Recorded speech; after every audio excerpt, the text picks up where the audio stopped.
예, 여러분 안녕하십니까? 조금 전에 소개받은 이승만 학당의 이영훈입니다. 제가 오늘 발표드릴 글의 제목은 3.1운동과 이승만의 독립운동입니다. 3.1운동은 한국인들이 자유의 길로 그들의 근대 국민국가를 세우기 위한 운동을 벌였던 그 출발점이다. 이렇게 이야기를 할 수 있습니다. 3.1운동으로 세워진 임시정부는 바로 그 자유의 길을 대표한 그 점에서 우리 독립운동의 법통성을 지니고 그리고 그것을 개성 발전시킨 것이 대한민국이다 하는 것이 그리고 이와 같은 모든 과정에 중심적인 역할을 하신 분이 독립운동의 원훈이 바로 초대 대통령 이승만이다 하는 그 점을 제가 이 글에서 여러분에게 전달해 올리겠습니다. 다 잘 아시는 이야기지만은 너무나 오랫동안 의도적으로 무시되어 온 그런 측면도 있고 해서 다시 한번 새삼스럽게 강조할 필요가 있다고 생각을 합니다. 제 글을 25분 주어진 시간 안에 짤막짤막하게 챕터별로 요약해 올리겠습니다. 첫째는 4페이지에 나와 있는 첫 번째 주제는 독립운동의 정의입니다. 저는 여기서 기존의 독립운동사는 많은 문제를 안고 있다. 1945년 8월 15일 우리 한국인이 일제로부터 해방된 그 시점을 독립운동사의 종점으로 설정하고 있습니다. 모든 독립운동사의 책을 들여다보아도 최근에 나온 저와 동년배의 학자를 포함해서 여러 책들을 보아도 45년 8월 15일 그날을 종점으로 해서 독립운동사 책을 마무리하고 있습니다. 이것은 좀 잘못되었다 하는 것입니다. 제가 볼 땐 독립운동사를 다시 정의하고 다시 그 전체사를 써야 된다. 45년 8월 15일까지는 독립운동의 전반부다. 이후 3년간이 후반부고 본선전이다. 그때가 되어서야 충력이 판명이 되었다. 그 뜻입니다. 45년 8월 15일 해방을 맞아서 이승만 대통령 박사는 충력이 혼잡해 있다. 그렇게 표현했습니다. 그 혼잡한 충과 역이 판명되고 갈라지고 하는 그 과정, 그것이 독립운동의 진정한 본선전, 본무대인데 그 점을 지금까지 연구는 무시해왔고 의도적으로 배제해왔다. 그래서 좀 잘못되었다. 그래서 독립운동사를 재정의를 해야 되고 독립운동사의 종점을 1948년 8월 15일 대한민국 건국으로 설정을 해야 한다 하는 것이 제 첫 번째 챕터의 내용입니다. 두 번째, 이 4페이지 하단부의 위임 통치 청원은 먼저 3.1운동에 대한 정의부터 시작하고 있습니다. 3.1운동은 조선왕조의 신민이던 우리 조선인이 아직 대한국민으로 정의되기 이전에 인간 그 상태를 가지고 저는 조선인으로 표현합니다만은 우리 초대 헌법은 우리 대한국민은 그랬습니다. 그래서 이 대한국민으로 정의되기 이전에 조선왕조의 조선인은 조선왕조의 신민이었습니다. 개인이 무엇인지, 자유가 무엇인지, 독립이 무엇인지, 사유재산이 무엇인지, 국가가 무엇인지, 그리하여 근대가 무엇인지를 모르는 상태였습니다. 그 상태에서 이 모든 것을 깨달아서 그래서 봉기를 한 것이 3.1운동이다. 자유의 길, 근대의 길로 가는 첫걸음입니다. 그게 3.1운동이다. 3.1운동의 그 시작 과정에서부터 그 운동 방식, 양식을 볼 때 그렇게 정의를 할 수가 있습니다. 5페이지입니다. 근데 이러한 3.1운동을 대전제를 하고 제 글은 이어져 가고 있습니다.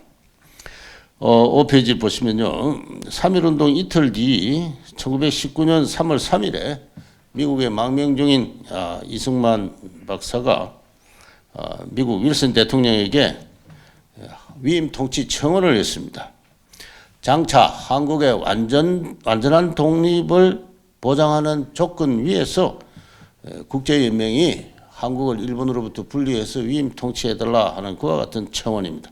그렇게 되면 한국은 미국과 같은 중립적인 상업지역으로 변하면서 세계 모든 나라가 혜택을 받고 또 일본의 확장을 막아서 극동의 평화가 달성되고 나아가 세계 민주주의가 발전할 것이다 하는 그와 같은 논리입니다. 많은 사람들이 이 청원을 두고 비난을 했지만은 그러나 제가 볼 때 역사는 크게 보아서 이 청원대로 흘렀습니다. 약간의 차이는 있죠. 국제연맹이 아니라 미국이 일본으로부터 한국을 분리해서 3년간 위임 통치했다고 볼 수가 있습니다. 대한민국의 성립은 국제연맹이 아니라 국제연합의 결의와 승인으로 이루어졌습니다. 크게 보면은 세계사가 이렇게 흘러야 한다는 것에 대한 정당한 주문이었고 그 주문 자체가 거의 그대로 실현되었다고 볼 수가 있습니다.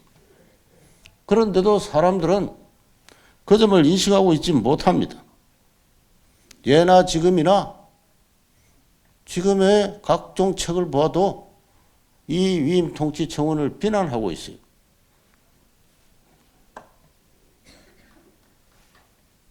역사가 그렇게 흘렀는데도 실제 흐른 역사에 대해서 보지는 않고 다른 어떤 명분을 추구하고 있습니다. 이게 문제입니다. 그 결과 임시정부가 분열을 했습니다. 5페이지입니다. 3.1운동 이후에 여러 임시정부가 성립했는데 그 모든 임시정부는 공통으로 이승만 박사를 최고 지도자로 모셨습니다. 이승만은 이미 다른 사람과 겨루기 힘든 카리스마의 지도자로 부상해 있었기 때문에 그렇습니다. 그의 개인적인 이력이 바로 그와 같은 상태를 만들었다고 볼 수가 있습니다. 배제학당 졸업 이래 한성 감옥의 수감, 사형위기, 독립청원의 밀사로 도미, 미국 대통령과 접견, 프린스턴 대학 철학박사 학위 취득, 미국 윌슨 대통령과 개인적인 교분 등등 그의 화려한 이력은 벌써 그를 신화에 가린 인물로 만들어 놓았습니다. 3.1운동이 발발함에 있어서도 이승만의 이와 같은 위광이 어느 정도 작용하였다. 여러 사람이 그렇게 지적을 하고 있습니다. 그리고 이후 여러 임시정부가 그를 최고 지도자로 봤던 것도 바로 그 때문이었습니다. 그런데 이 임시정부가 이승만의 위임 통치 청원을 두고 분열을 했습니다. 1921년부터 임시정부의 각부 차장들이 연합해서 이승만 대통령에게 사과를 요구했습니다. 신채호 등 54명의 독립지사들이 이승만을 탄핵하는 성명을 발표했습니다. 위임 통치 청원을 가지고 매족 행위라고 비난했습니다. 이승만은 10년의 식민지 통한을 잊었던가 갑자기 조선을 미국의 식민지로 삼아달라고 청원하였다. 이렇게 비난을 했습니다. 신채호는 나아가서 이완용은 있는 나라를 팔았지만 이승만은 있지도 않은 나라를 팔았다. 이렇게까지 비난을 했습니다. 제가 이 관련 이 글들을 쭉 읽어보면서 나름대로 단언을 할 수 있는 것은 6페이지입니다. 그들은 이승만이 쓴 청원서를 일단 읽지 않았다. 두 번째는 읽어도 그게 무슨 뜻인지 이해할 수 있는 지성인들이 아니었다. 그들의 어찌할 수 없는 무지와 편견은 더없이 과격한 분노로 표출되었습니다. 그 언사는 어찌도 그렇게 독살스러웠던가. 사람들은 영혼에서부터 서로를 저주를 했고 차라리 독립하지 않을지언정 함께 살 수 없는 군상들이었습니다. 여기 우리 조선인들이었어요. 임시정부는 그렇게 분열하고 말았습니다. 이 정원서의 밑바닥을 이루는 자유의 길이라는 것에 대해서 신채호 등 당시의 지사들은 그걸 이해를 하지를 못했습니다.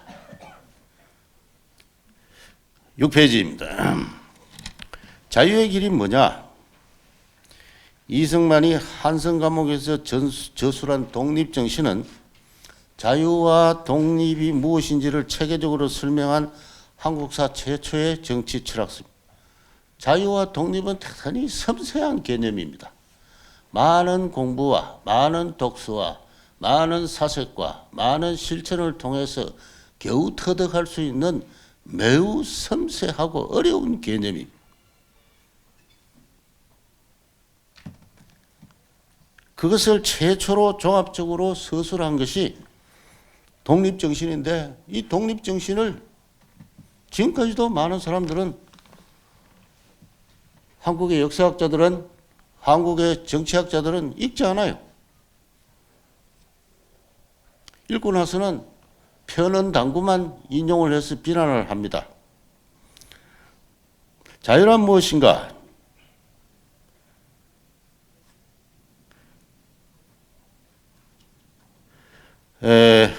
인간은 누구나 행복해지고자 하는 본성을 지니지만은 그것을 신의 황금률로 정립해서 인간의 신체는 누구에게도 소유될 수 없고 그 노동의 성과는 국가도 범할 수 없는 권리라고 선언한 종교육 이후에 서유럽의 계몽주의, 거기서 진정한 의미의 자유가 출현했습니다. 그것은 피조물 인간이 하나님으로 부여받은 소명임. 나아가서는 하나님은 이 천지 만물을 기기묘묘한 쓰임새로 창조하고 인간의 공유로 주셨는데 서로 분업하고 경쟁하고 학문하고 부강해지리라는 조물주의 섭리입니다. 따라서 자유는, 독립은 한 인간이 혼자 떨어서 산속에서 자연인으로 사는 것이 아니라 개방이요, 통상이요, 분업이요, 경쟁이요, 학문이요, 기술 진보요, 사회 동포입니다. 이 모든 것이 종합해서 자유와 독립이라 그러는 거예요. 그 원리를 독립정신이라는 책에서 썼어요. 우리 조선이 이 자유와 독립을 몰라서 지금 나라가 망하는 중이다. 이 종족이 소멸하는 중이다. 어찌하면 좋겠는가? 이제라도 자유와 독립의 길로 들어서야 된다. 개방과 통상과 분업과 근로와 저축과 경쟁과 학문과 기술 진보와 사회 동포의 길로 들어서야 된다. 그게 18세기 이후에, 근대 이후에 세계를 문명으로 진보로 이끌어온 큰 원리입니다. 그 원리를 깨닫고 인간 하나하나가 자유인으로 거듭나고 나아가 자유인의 공화국을 건설하는 것이고 세계 자유연합에 참가해야 되고 자유세계 가족의 일원이 되는 것이다. 그거예요. 그런 뜻으로 독립정신이라는 책을 썼고 박사학위 논문을 썼어요. 그 박사학위 논문에서 조금 전에 말씀드린 청원서가 나온 거예요. 그 청원서를 이해하려면은 이 이승만의 이 독립정신과 이승만의 박사학위 논문을 이해하지 않고서는 그 독립청원서를 이해를 할 수 없는 거예요. 갑자기 미국의 식민지로 만들어 주소서 하는 청원이다. 이런 식의 이야기는 이 자유와 독립이 뭔지를 전혀 모르는 사람들이 그 어쩔 수 없는 분노감에서 하는 이야기예요. 나아가서 이승만은 1923년에 임시정부에서 그와 그렇게 대립했던 공산주의자들을 향해서 공산당의 당부당이라는 논문을 썼습니다. 공산주의는 문명이 중지하는 길이다. 그렇게 이야기했어요. 전 세계가 러시아 혁명이 일어난 지 불과 7년밖에 안 됐습니다. 전 세계가 그에 현혹할 때 공산주의를 반문명의 길이라고 일갈한 세계 지도자가 몇이나 있었습니까? 뭐 나중에 미제스나 하이에크나 이런 사람들이 이제 막 활동을 시작하고 있었습니다. 적어도 그런 수준의 세계적 지성이었어요. 우리 동포로서는 가늠할 수 없는 수준의 지성이었습니다. 7페이지입니다. 독립운동의 정세와 방향. 그럼 독립은 어떻게 이룰 것이냐? 미국과 일본이 충돌하는 그날 독립이 이루어진다. 그날 독립이 이루어진다. 일찍부터 이승만 자신의 표현에 하면은 을사 이후부터 1905년부터 나는 그런 일을 주장을 했다. 그런 것입니다. 조선의 멸망 자체가 일본과 조선만의 관계로는 설명되지 않는 하나의 제국주의 국제체제의 공조의 결과로 이루어졌습니다. 일본은 조선은 독립을 할 능력이 없는 나라라고 국제사회에 선전을 했고 많은 국제사회가 그에 동조를 했어요.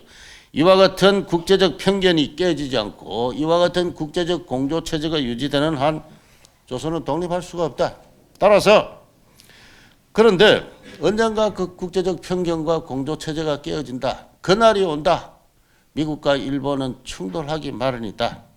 미국은 자유통상의 나라, 자유인의 공화국이지만은 일본은 그런 나라가 아니다. 언젠가는 충돌한다. 그날이 언제냐? 모른다. 기도할 일이다. 그러나 반드시 온다. 반드시 오기 마련이다.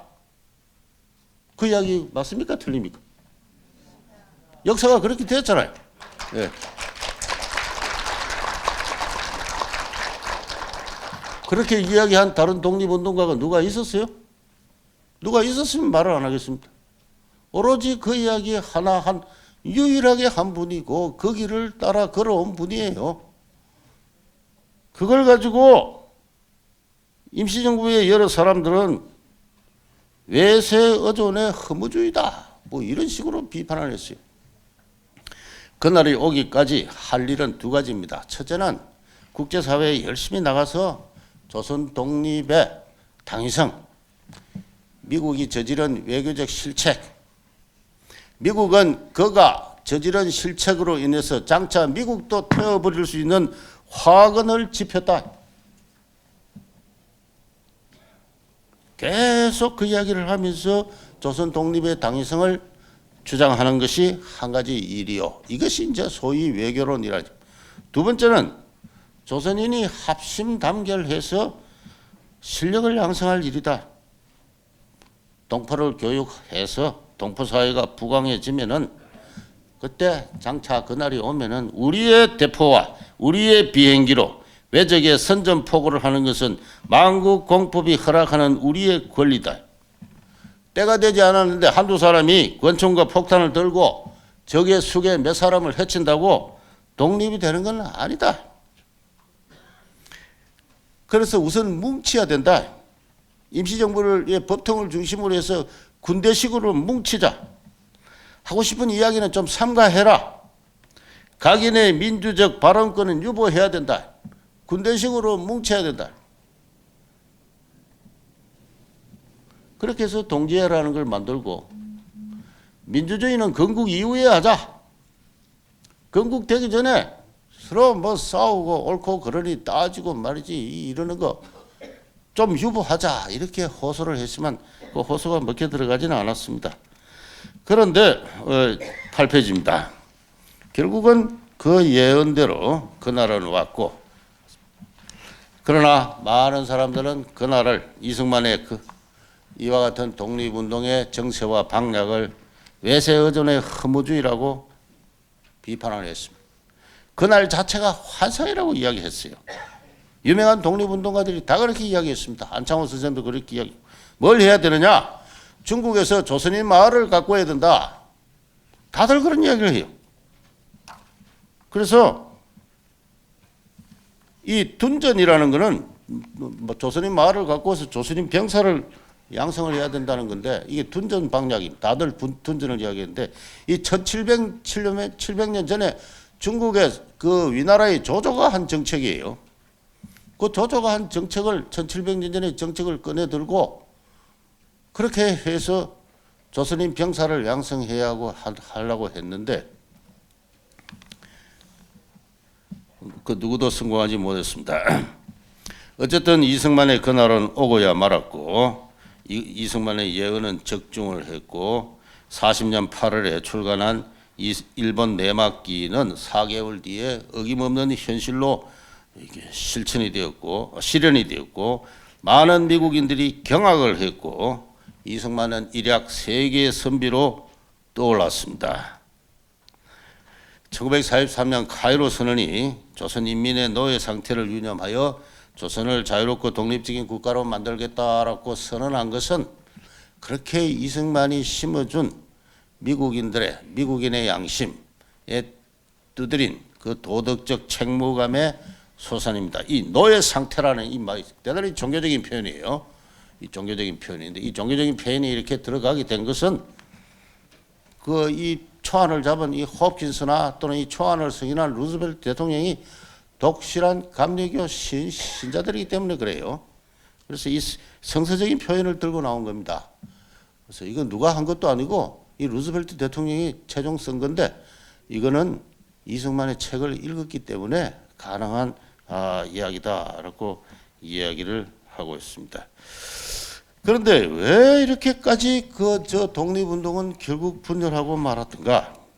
지금까지도 이승만의 그 광명정대한 자유의 길은 인정되고 있지 못하냐? 그게 바로 민중민족의 길. 아까 노 총리께서 이렇게 바로 설명해 주셨던 그런 것입니다. 이승만이 한성 감옥에서 자유의 인간으로 거듭났을 때와 조금 뒤늦게 신채호라는 사람이 하나의 새로운 인간으로 태어났어요. 그러면서 그의 그 바이오그래피를 그 꿈하늘이라는 소설로 이렇게 썼는데 그게 9페이지 이야기입니다. 그래서 어느 날 갑자기 이 사람은 지난 27년간의 모든 인생을 버리고 새로운 인간으로 태어났어요. 모든 조선 유학, 문명사관, 다 학통 모든 것을 버리고 새롭게 태어났으니 사만의 씩씩한 장부다 하는 한 놈으로 다시 태어났고 단군의 뿌리를 박은 박달결의로서 그 강력이 우랄 산맥에까지 미쳤던 고구려의 사내 그것이 20세기 초에 환생을 한 것입니다. 그 환생한 그 한 놈 앞에 한국사 최대의 영웅 을지문덕이 나타나서 교훈을 합니다. 그게 9페이지. 한 놈아 이승과 저승은 온통 싸움의 연속이니라. 한 번 성전한 영원한 성자며 한 번 패자는 영원한 패자다. 이렇게 해서 하나의 민족이 태어나요. 민족이란 것은 역대 모든 영웅들의 정신이 하나로 뭉쳐진 것이고 그래서 나는 곧 민족이고 민족의 일부분이고 나는 국가의 몰개성적인 하나의 부품으로 태어납니다. 이 한 놈이 외적과의 승리만을 위한 싸움을 위해서 길을 떠날 때 그에 협조하지 않는 공자나 석가모니나 예수나 조지 워싱턴이나 관료나 지식인이나 실업가나 외교론자 이 이승만을 의식한 거죠. 이건 모두 똥물에 튀겨서 지옥불에 던져질 존재다 이렇게 저주를 하고 있습니다. 바로 이러한 심사에서 조금 전에 제가 소개해드린 이완용보다 더 나쁜 놈이다 하는 식의 그 비난이 나오는 것이고 그리고 그러한 극단적인 어떤 민족의 길이 신채호가 만들어낸 그 한놈주의의 완성판이 그 전개 과정이 한국의 민족주의 전개 과정이고 그 완성판이 오늘날 북한의 수령 체제다. 신채호를 통해서 오늘날 북한 수령 체제의 출생을 예언할 수 있다는 것입니다. 그다음에 마지막으로 독립운동의 결성전 1945년 8월 15일 해방이 되었을 때 김구 주석은 그의 자전에서 썼듯이 하늘이 무너지는 듯한 그런 실패감을 맛보았습니다. 미국에서 황국을 하기 위해서 동포들에게 인사편지를 쓴 이승만도 똑같이 이야기를 했습니다. 너무나 통분하여 차라리 죽어서 아무것도 모르고 싶다. 해방이 됐는데 너무나 억울하다. 그 10페이지입니다. 왜 그렇게 됐느냐? 우리 독립운동 지사들이 얼마나 서로를 헐뜯고 싸우고 해서 임시정부를 그렇게 그냥 비난하고 비방하고 해체하라 하고 해서 타국 정부들이 우리의 임시정부를 사사단체, 이 프라이빗한 단체로 여기게 만들고 급기야는 해방이 되었으나 외국 군사가 남북을 갈라놓았으니 이 차라리 이게 죽어서 모르면 좋을 정도로 억울하기 짝이 없다. 이렇게. 그러면 김구성생을 그렇게 괴롭히고 이승만을 그렇게 괴롭혔던 이 세력들, 해방 이후에 미국에서 이승만을 그렇게 괴롭혔던 한기수라는 사람은 귀국하지도 않았어요. 미국의 무슨 광고회사 직원이 되어가지고 평생 살았습니다. 돌아와서 운동을 할 무슨 명분도 없고 방향도 없고 그래요. 뭐 때문에 그렇게 그 한길수의 그 민족 뭐 또 북한의 중국의 김원봉 이 사람은 자기 고향에 돌아와서 좀 있다가 북한으로 올라갔어요. 그래서 충력이 혼자 한 것이 비로소 판명이 되었습니다. 판명. 그래서 제가 이후 3년을 독립운동의 본선전으로 봐야 된다 하는 그런 이야기를 한 것이고, 이승만은 나아가서 미국이 해방을 선사했지만은 좌우합작을 강요할 때 강하게 저항을 했어요. 미국을 향해서 해방군을 향해서 저항을 했죠. 그 10페이지 하단부에. 시간이 지났기 때문에 더 이상 소개드리지 않겠습니다만은 바로 그것을 두고 독립운동이라고 해야 되지 다른 무엇을 두고 독립운동이라고 할 소냐. 저는 그렇게 생각을 합니다. 오늘 마지막으로 11페이지입니다. 그래서 이 대한민국이 성립했을 때 초대 국회의장으로서 이승만 의장이 한 연설이 있습니다. 그게 우리의 독립운동사의 진수예요. 3.1운동으로 우리가 자유의 길에 들어섰고 우리의 민주주의와 공화주의를 위한 출발이 그때부터였고, 그리고 임시정부가 성립했고 그 임시정부의 법통을 중심으로 해서 우리가 불철주야 혈전고투를 벌였고 그걸 개성해서 오늘날 이 국회가 열렸고 또 이 국회가 만들 민국은 바로 임시정부의 개성이다. 개성이고, 그리고 그것은 세계 자유연합의 결의에 따른 것이니까 지금 당장은 38 선언으로 막혀 있지만은 우리 민족 전체를 대표하는 중앙정부다. 이렇게 선포했어요. 저는 그 어느 말 하나 한 구절 바꿀 필요 없다고 생각합니다. 그게 그대로 우리 헌법에, 초대 헌법에 전문으로 들어와 있어요. 유구한 역사와 전통이 빛나는 우리들 대한국민은 기미 3.1운동으로 대한민국을 건립하여 세계에 선포한 위대한 독립정신을 계승하여 이제 민주 독립국가를 재건한다. 이게 우리의 독립운동사입니다. 이것을 바꿀 필요도 없고 이걸 그대로 이해하고 새기면 학생들한테 가르치면 돼요. 그게 3.1절 100주년을 맞는 오늘날 우리 후손들이 해야 될 일이다. 그렇게 생각을 합니다. 근데 이 나라가 길을 잃었어요. 마지막 문단에 그 이야기를 썼습니다. 좀 그것만 읽고 끝을 그만할까요? 예. 그 11페이지 마지막 문단만 읽겠습니다. 한번 봐주십시오. 앞불사 이 나라가 길을 잃었다. 벌써 30년이다. 자유의 길에서 벗어났다. 한쪽 구석에서 움켜렸던 한 놈이 민주화 세력이란 이름으로 기지개를 켜더니 중을 포섭하기 시작하였다. 이었고 민족주의가 온 하늘을 덮었다. 드문드문 인공기도 풀러기고 있다. 이 국가 체제로부터 온갖 혜택을 누린 이 국민의 책임이다.